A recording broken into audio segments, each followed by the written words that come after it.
네, 오늘도 이렇게 예배로 나와주신 우리 학생 여러분들 진심으로 감사 인사드립니다. 함께 사도신경으로 신앙 고백 드리겠습니다.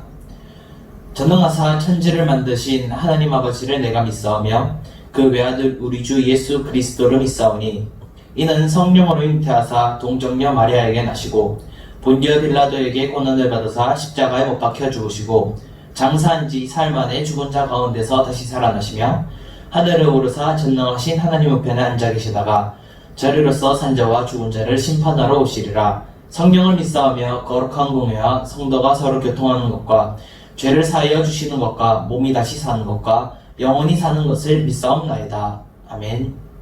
네, 다음으로 찬송가 184장 불길 같은 주 성령 함께 큰 목소리로 찬송 드리도록 하겠습니다.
네, 함께 큰 목소리로 찬송 불러주셔서 감사합니다. 오늘 받으신 말씀입니다. 오늘의 말씀은 요엘 2장 32절 말씀입니다. 요엘 2장 32절 말씀입니다. 제가 여러분들에게 읽어드리도록 하겠습니다. 누구든지 여호와의 이름을 부르는 자는 구원을 얻으리니 이는 나 여호와의 말대로 시온산과 예루살렘에서 피할 자가 있을 것이며 남은 자 중에 나 여호와의 부름을 받을 자가 있을 것임이니라. 아멘. 함께 기도드리도록 하겠습니다. 하나님 감사합니다. 오늘도 이렇게 이 주일을 맞이하여서 주님께 나올 수 있도록 인도해 주심 감사드립니다.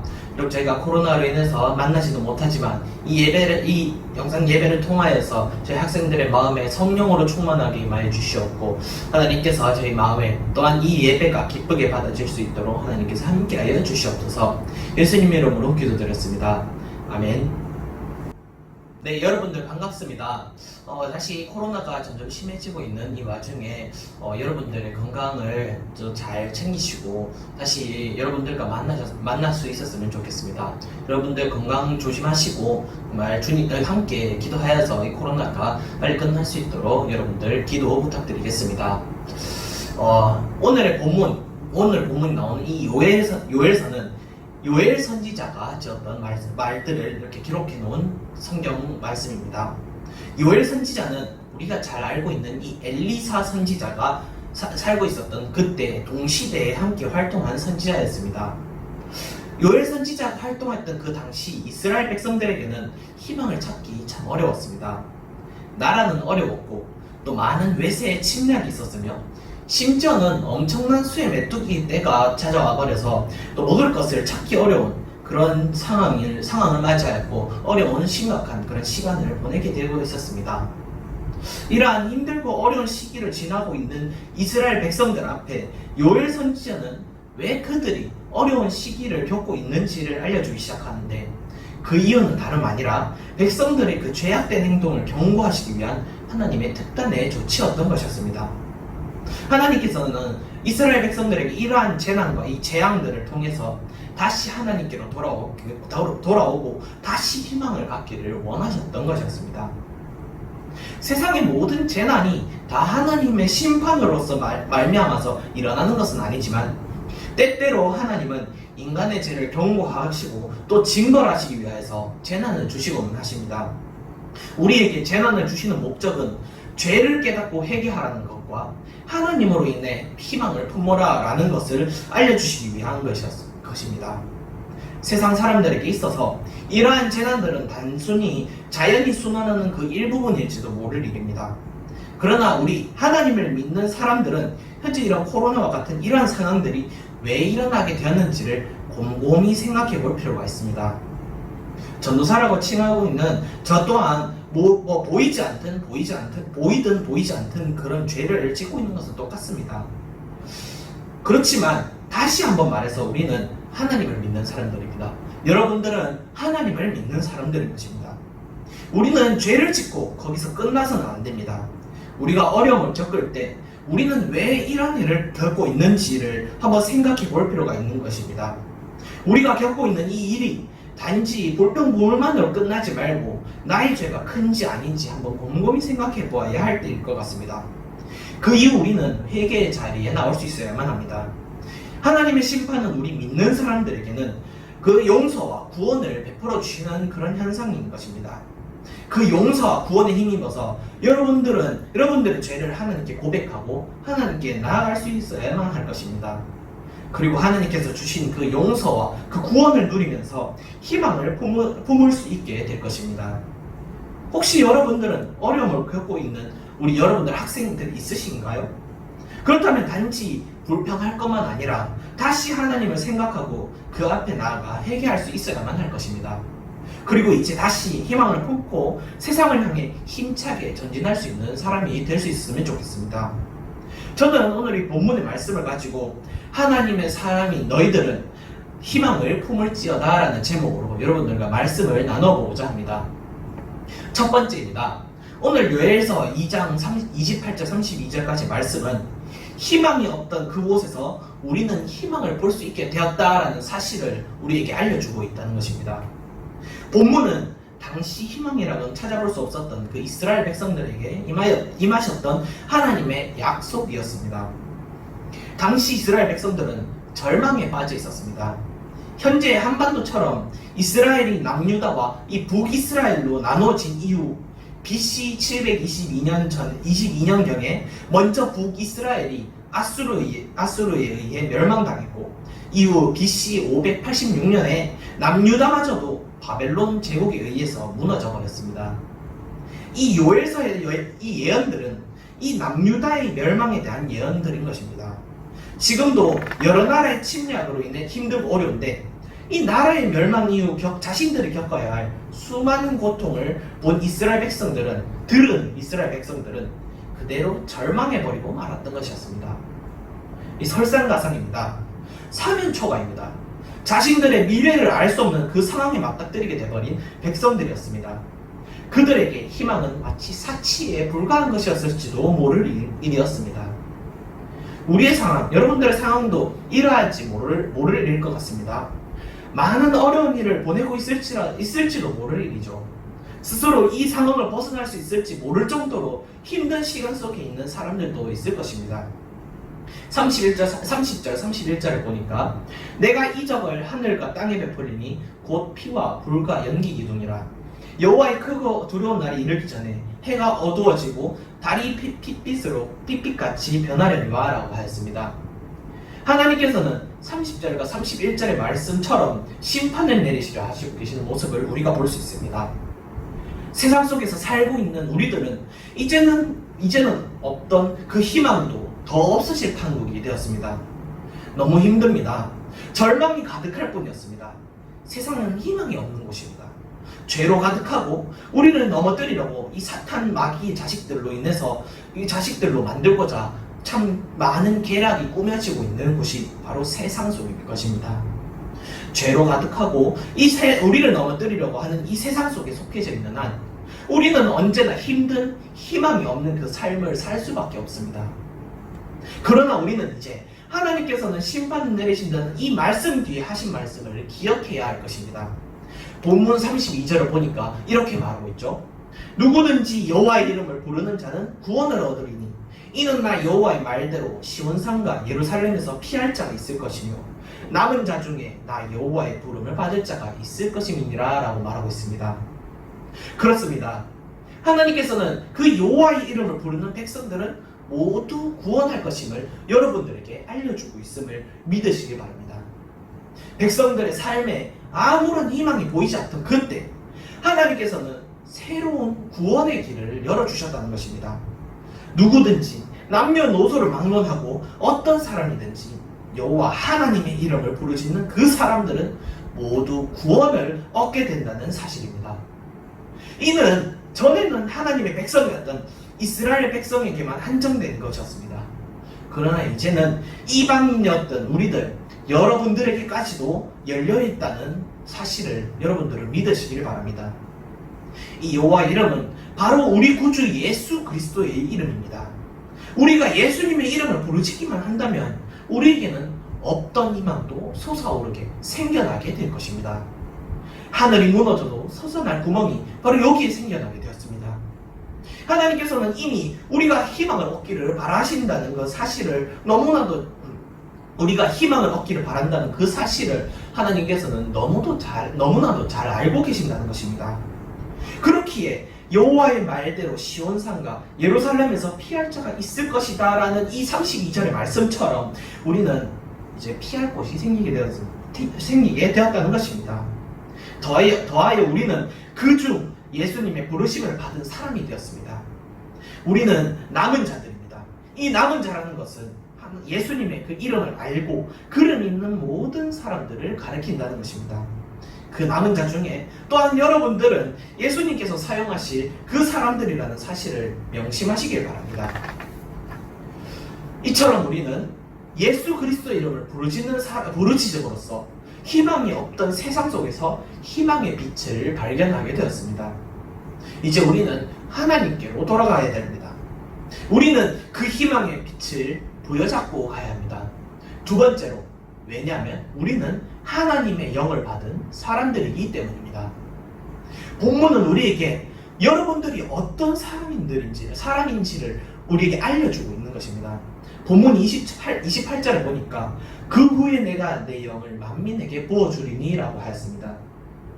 28절에서 하나님께서는 하나님의 영을 사람들에게 주겠다고 말씀하셨습니다.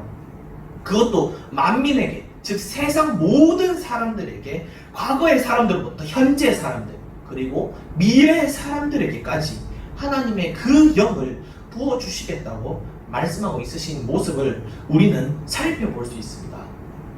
그렇습니다. 여러분들은 하나님의 영을 받은 사람들입니다. 하나님의 사랑은 너무나도 커서 그 어느 누구 하나도 빠지지 않고 하나님의 영을 부어주실 정도로 너무나도 크다는 사실입니다.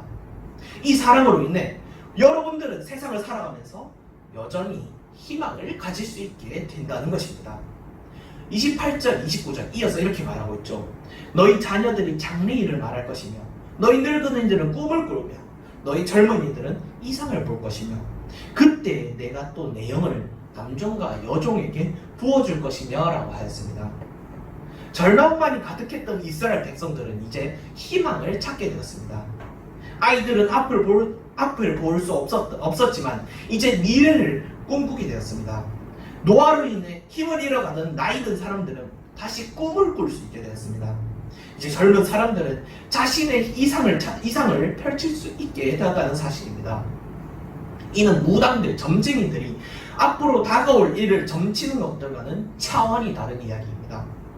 이것은 하나님께서 이스라엘 백성들을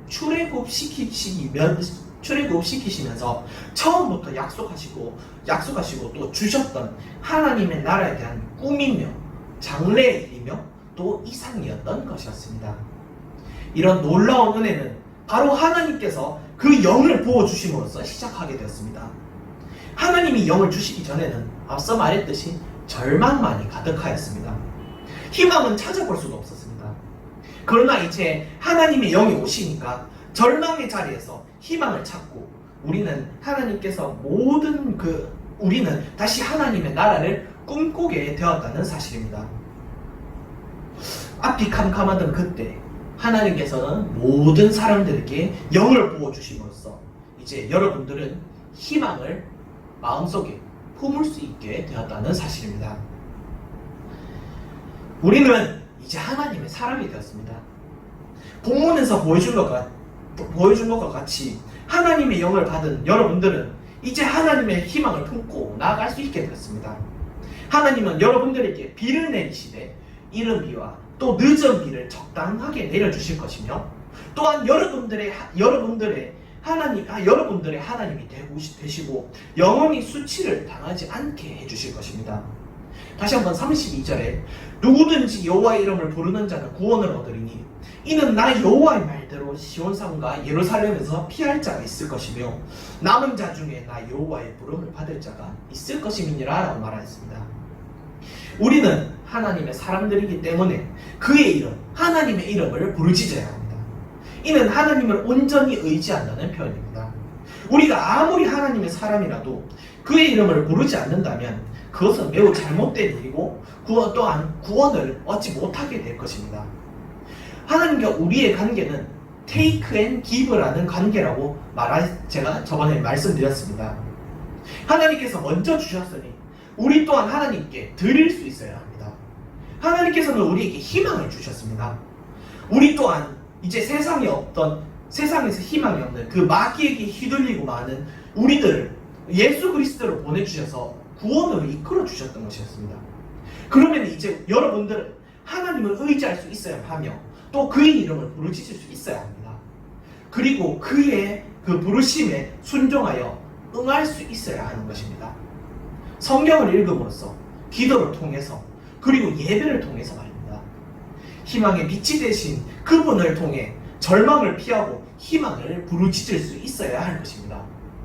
우리는 하나님의 사람으로서 이제 세상의 쾌락을 내려놓고 무엇이 하나님을 의지할 수 있는 그 길인지 따져보고 생각해 보아야 할 것입니다.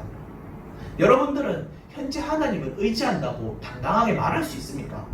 우리가 바라던 그 희망은 하나님께서 거저 주신 것입니다. 그렇다면 여러분들도 이제 하나님께서 주신 그 희망을 부여잡기를 바랍니다. 여러분들의 삶 속에서 하나님을 의지하기를 바랍니다. 하나님의 부르심에 순종하고 또 나아가기를 원합니다. 요엘의 시대처럼 악한 이 시대에 하나님의 소망을 결코 놓치지 않는 여러분들이 되기를 주님의 이름으로 소망합니다. 이만 말씀을 맺도록 하겠습니다. 이 시대 아무런 낙도 없고 또 목적은 찾아볼 수도 없으며 절망이 곳곳에 도사리고 있는 현재 이 여러분들은 이제 하나님께서 주신 영으로 말미암아 희망을 가지게 되었다는 것입니다. 그렇다면 이 희망이 없는 시대에 여러분들은 희망을 가진 사람들로서 행동할 수 있어야 합니다. 하나님을 생각합시다. 하나님을 의지합시다. 하나님의 뜻을 따르기 위해 노력합시다. 하나님께서 주신 그 희망의 빛을 보여잡고 나아갑시다. 왜냐하면 여러분들은 바로 하나님의 영을 받은 사람들이기 때문입니다. 이제 장래를 생각하고 꿈을 가지고 이상을 바라보고 나아갑시다. 누구든지 그의 이름을 부르면 구원을 얻을 수 있다는 오늘 말씀을 붙잡고 여러분들은 나아가시기 바랍니다. 하나님의 빛을, 하나님의 그 영을 받은 사람들, 여러분들로서 희망을 품은 여러분들로서 이제 희망이 없는 이 시대에 희망이 될 수 있는 여러분들이 되시길 주님의 이름으로 소망합니다. 기도드리겠습니다. 하나님 감사합니다. 희망을 찾을 수 없는 이 시대에 저희의 희망이 되어주심에 너무나도 감사드립니다. 이제 저희는 하나님의 영을 받은 사람들로서 이 삶에서 예수님의 그 이름을 부르짖을 수 있게 하여 주시옵소서. 세상을 따르기보다 하나님의 뜻을 따르며 장래의 일을 생각하며 꿈을 꾸고 이상을 바라보고 나아갈 수 있게 하여 주시옵소서. 하나님의 구원에 감사함을 느끼며 하나님께로 피하고 하나님의 그 부르심에 순종할 수 있는 저희가 되게 하여 주시옵소서. 살아계시고 역사하시는 우리 구주 예수 그리스도의 이름으로 기도드리옵나이다. 아멘. 주기도문으로 예배 마치도록 하겠습니다. 하늘에 계신 우리 아버지여, 이름이 거룩히 여김을 받으시오며 나라가 임하시오며 뜻이 하늘에서 이루어진 것 같이 땅에서도 이루어지이다. 오늘날 우리에게 일용할 양식을 주시옵고 우리가 우리에게 죄 지은 자를 사하여 준 것 같이 우리 죄를 사하여 주시옵고 우리를 시험에 들게 하지 마시옵고 다만 악에서 구하시옵소서. 나라와 근사와 영광의 아버지께 영원히 있사옵나이다. 아멘. 네, 마지막으로 광고 있겠습니다. 광고입니다. 현재 코로나 바이러스가 기승을 부리고 있습니다. 우리 학생 여러분들은 외출 시에는 꼭 마스크를 써주시고 외출 후 또 외출 전과 외출 후까지 전부 손을 깨끗이 씻어주시면 감사하겠습니다. 학생 여러분들은 건강에 각별히 유의해 주시면 감사하겠습니다. 마지막으로 2020년 우리의 다짐을 함께 읽어보도록 하겠습니다. 2020년 우리의 다짐입니다. LTN으로 부끄럽지 않은 삶을 삽시다. 예배에 최선을 다하는, 미션을 빠뜨리지 않는, 잃어버린 영혼들을 사랑하는 LTN이 됩시다. 네, 이상으로 예배를 마치도록 하겠습니다. 감사합니다.